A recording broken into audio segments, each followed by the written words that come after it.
ایک دفعہ کا ذکر ہے کہ ایک خوبصورت وادی میں چاندنی پری رہتی تھی۔ وہ چاندنی راتوں میں آسمان سے نیچے آتی، پھولوں پر چمکتی شبنم کو چمکاتی اور درختوں میں خوشبو بکھیر دیتی۔ اس وادی میں ایک سونا باغ بھی تھا جس کے درختوں پر سونے کے پھول کھلتے تھے، مگر کئی سالوں سے وہ باغ سوکھ چکا تھا کیونکہ ایک ظالم جادوگر ازلام نے اس پر سحر کر دیا تھا۔ اس نے اعلان کیا تھا کہ جو بھی سونا باغ کو دوبارہ زندہ کرے گا وہ ہمیشہ خوشی سے جیے گا۔ ایک دن ایک یتیم لڑکی نورین جنگل میں لکڑیاں چن رہی تھی۔ اسے اچانک ایک ننھی سی روشنی نظر آئی۔ وہ روشنی دراصل چاندنی پری تھی۔ نورین کی معصوم آنکھوں میں درد دیکھ کر چاندنی پری نے اس سے دوستی کر لی۔ چاندنی پری نے کہا، اگر تم سچے دل سے سونا باغ کو بچانا چاہو تو میں تمہاری مدد کروں گی، مگر تمہیں 3 آزمائشوں سے گزرنا ہوگا۔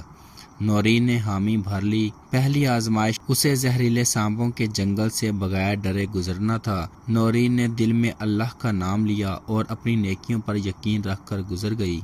سانپوں نے اسے کچھ نہ کہا۔ دوسری آزمائش، ایک اندھیرے غار میں اسے روشنی کا پانی تلاش کرنا تھا۔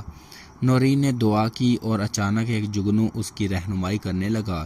وہ پانی لے کر باہر آئی۔ تیسری آزمائش، ظالم جادوگر سے سامنا تھا۔ جادوگر نے اس پر سحر کیا، مگر چاندنی پری نے اپنی چمکدار روشنی سے نورین کو بچا لیا۔ ظالم کی طاقت کم ہو گئی کیونکہ اس کا جادو صرف نفرت پر چلتا تھا اور نورین کے دل میں صرف محبت تھی۔ آخرکار نورین نے روشنی کا پانی سونا باغ پر چھڑکا۔ سونے کے پھول دوبارہ کھل اٹھے، چڑیاں گانے لگیں اور وادی خوشبو سے بھر گئی۔ چاندنی پری نے نورین کو کہا، تم نے اپنی ہمت اور نیکی سے یہ باغ بچا لیا، اب تم اسی وادی کی رانی ہوگی۔ اور یوں نورین، جو کبھی ایک یتیم بچی تھی، پریوں کی دوست اور سونا باغ کی ملکہ بن گئی۔ نورین اب سونا باغ کی ملکہ بن چکی تھی۔ وہ وادی کے ہر پرندے، جانور اور پودے کی نگہداشت کرتی اور ہر رات چاندنی پری اس سے ملاقات کے لیے آتی۔ ایک رات چاندنی پری بہت اداس تھی۔ نورین نے پوچھا، پری بہن، آج آپ کی آنکھیں کیوں بھیگی ہیں؟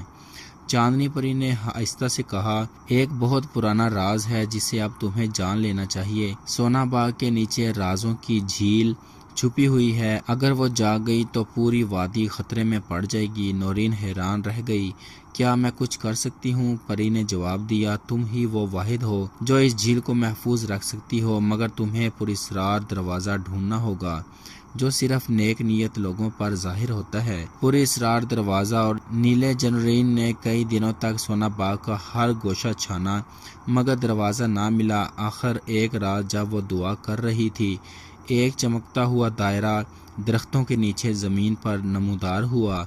وہی پراسرار دروازہ تھا۔ دروازے کے پیچھے ایک سرنگ تھی۔ نورین نیچے اتری تو وہاں ایک نیلا جن زنجیروں میں جکڑا ہوا تھا۔ کیا تم مجھے آزاد کرنے آئی ہو؟ نیلے جن نے دھیمی آواز میں کہا۔ نورین گھبرا گئی، مگر اس نے پوچھا، تم کون ہو اور تم یہاں کیوں ہو؟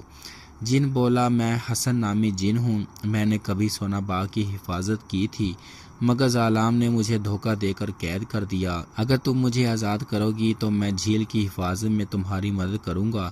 نورین نے اللہ کا نام لے کر زنجیروں کو چھوا تو وہ خود بخود ٹوٹ گئیں۔ جن آزاد ہو گیا اور زمین لرز اٹھی۔ رازوں کی جھیل جاگ گئی تھی۔ جھیل سے ایک آواز آئی، صرف وہی شخص مجھے چھو سکتا ہے جس کا دل مکمل پاک ہو، ورنہ میں وادی کو ڈبو دوں گی۔ نورین نے بغیر خوف کے پانی میں ہاتھ ڈالا۔ پانی نیلا، سنہرا اور چمکتا ہوا ہو گیا۔ جھیل کی روح نے کہا، نورین، تمہاری پاک نیت نے سونا باغ کو ہمیشہ کے لیے محفوظ کر دیا ہے۔ تم اب پریوں کی رانی بن گئی ہو۔ چاندنی پری آسمان سے اتری۔ حسن جن جھک گیا اور پوری وادی جشن میں ڈوب گئی۔ نیک نیتی کی طاقت کسی بھی جادو سے بڑھ کر ہوتی ہے۔ دوستو، اگر آپ کو یہ کہانی پسند آئی ہو تو پلیز کمنٹ کر کے اپنی قیمتی رائے کا اظہار ضرور کریں۔ شکریہ۔